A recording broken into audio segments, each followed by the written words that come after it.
Le Vavasseur l'emmène à sa maison en parlant de choses et d'autres. Il lui demande par quelle obligation il n'avait pas jouté ce jour et porté les armes au tournoi. Et Gauvin lui a dit pourquoi. On l'appelle de trahison, et il ne veut pas risquer prison ni blessure qui l'empêcherait d'être à ce rendez-vous.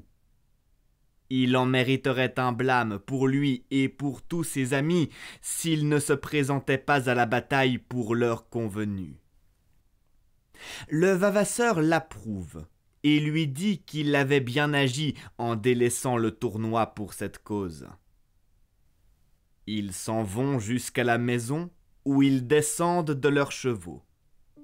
Cependant, les gens du château le dénoncent très durement et tiennent un grand parlement pour que leur seigneur l'envoie prendre.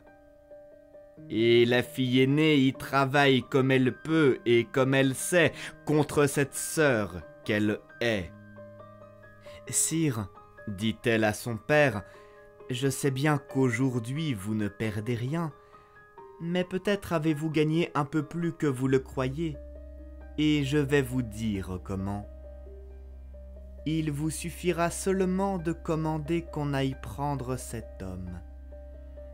Il n'osera point le défendre, celui qui l'a fait entrer dans la ville. C'est un homme de tromperie.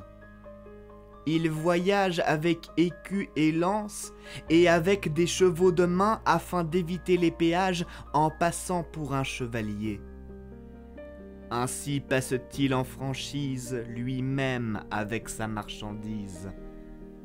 Donnez-lui belle récompense. Il est chez Garin, fils de Berthe, qui l'a logé en son hôtel. J'ai vu qu'il l'emmenait par là tout à l'instant quand il passa. C'est ainsi qu'elle s'efforçait pour faire à Gauvin grande honte. Thibaut prend son cheval et monte pour y aller voir par lui-même et va tout droit à la maison où l'on avait logé Gauvin.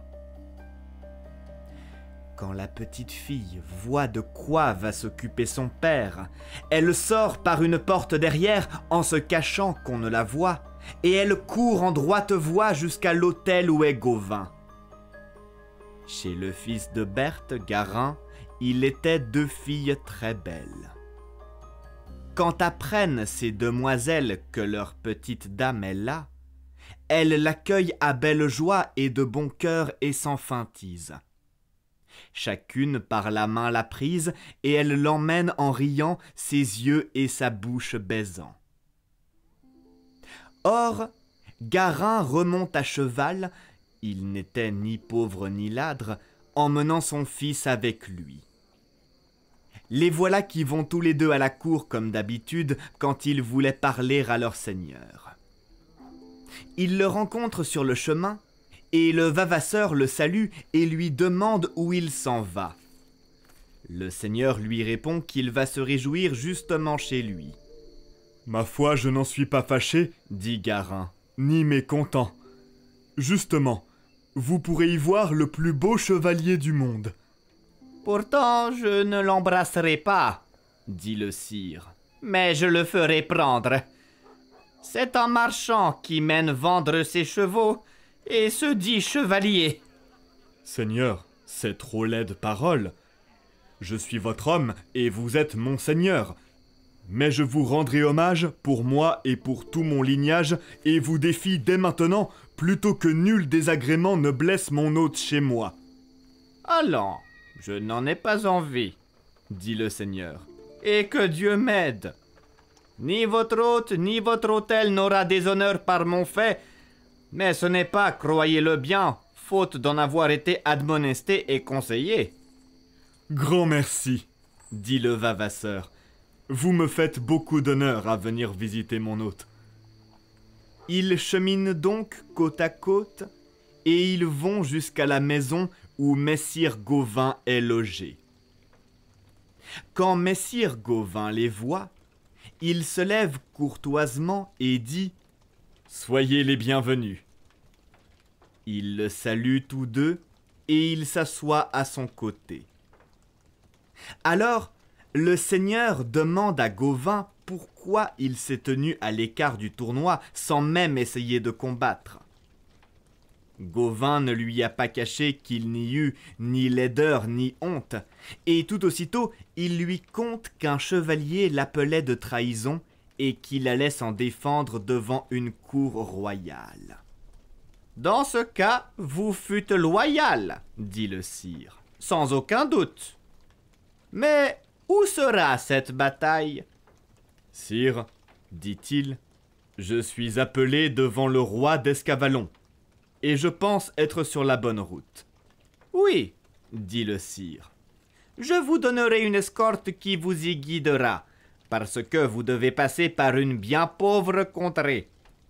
Je vous pourvoirai de vivres et de chevaux pour les porter. Messire Gauvin lui répond qu'il n'a nul besoin de rien prendre, car s'il peut y trouver à vendre, il aura toute la vitaille et tout logement où qu'il aille et tant qu'il en aura besoin. Il ne veut donc accepter rien. Alors le seigneur prend congé. Il voit au moment de partir sa petite fille venir qui, prenant la jambe de Gauvin dans ses deux bras, lui dit « Beau sire, écoutez ça. Je suis venu me plaindre à vous de ma grande sœur qui me bat. Faites-moi mon droit, s'il vous plaît. » D'abord, sire Gauvin se tait, car il ne sait à qui elle croit parler, mais il lui caresse la tête. Or, la demoiselle l'arrête et dit « À vous je parle, sire. À vous je me plains de ma sœur. Je ne l'aime pas. Je la déteste. C'est à votre sujet qu'elle m'a frappé aujourd'hui. » « À mon sujet? Qu'ai-je à y faire? Et en quel droit vous remettrai-je » Le sire, qui devait partir, entend la plainte de sa fille et dit « Fille, qui vous envoie vous plaindre au chevalier ?»« Sire, est-ce votre fillette ?» demande Gauvin. « Oui, répond-il, mais ne vous occupez pas de ce qu'elle dit, c'est une enfant naïve et folle. »« Certes, fait messire Gauvin, mais je serais par trop vilain si je n'écoutais sa prière. Dites-moi, ma petite fille, enfant si douce et si gentille, comment je peux vous faire droit de votre grande sœur? »« Messire, demain seulement, s'il vous plaît, par amour de moi, vous vous mêlerez au tournoi. Or dites-moi, ma belle chère, si vous faites même prière à chevalier pour d'autres cas. »« Non, sire, ne l'écoutez pas, fait le seigneur, quoi qu'elle dise, car c'est folie et mignardise. » Et messire Gauvin lui dit « Sire, que le Seigneur Dieu m'aide. La chose est trop gentiment dite pour demoiselle si petite, et je ne lui refuse pas. Je serai demain pour lui plaire son chevalier pour cette fois. »« Merci à vous, beau cavalier, fait-elle, et elle a tant de joie qu'elle s'incline jusqu'à terre. » Puis, s'en allant sans plus rien dire, son père emporte sa fillette sur le col de son palefroi. En route, il veut savoir pourquoi était venue cette querelle. Elle lui raconte très bien la vérité de bout en bout, disant « Sire, je ne pouvais pas supporter d'entendre clamer par ma sœur que son mélian de lys est meilleur et plus beau que tous, alors qu'on voyait dessous nous, dans notre pré, ce chevalier. Et je n'ai pas pu m'empêcher de la rabattre en lui disant que je savais plus beau que lui. Et pour cela, elle m'injurie, m'appelle folle garce et me bat. Maudit qui l'approuverait. Je me laisserai couper les 2 tresses jusqu'au ras du cou, ce qui m'en laidirait beaucoup pour que mon chevalier demain mette son mélian par terre. Alors cesseraient les louanges que madame ma sœur en dit. Elle en a tant fait aujourd'hui qu'elle en ennuie toutes les dames. Mais grand vent tombe à peu de pluie. »« Chère fille, dit le seigneur, je vous conseille et vous permets, parce que ce serait courtoisie, que vous lui fassiez porter quelque gentillesse, comme une guimpe ou une manche. »« Je ferai bien ce que vous dites, mais j'ai des manches si petites que je n'ose les lui offrir, répondit la naïve enfant. Peut-être si je les lui donne, méprisera-t-il mon cadeau. Fille, laissez-moi y penser, fait le sire, et n'en parlez plus. Mais sachez que j'en suis heureux. Ainsi dit-il. Entre ses bras, il l'emporte, et il est content de la tenir et cajoler.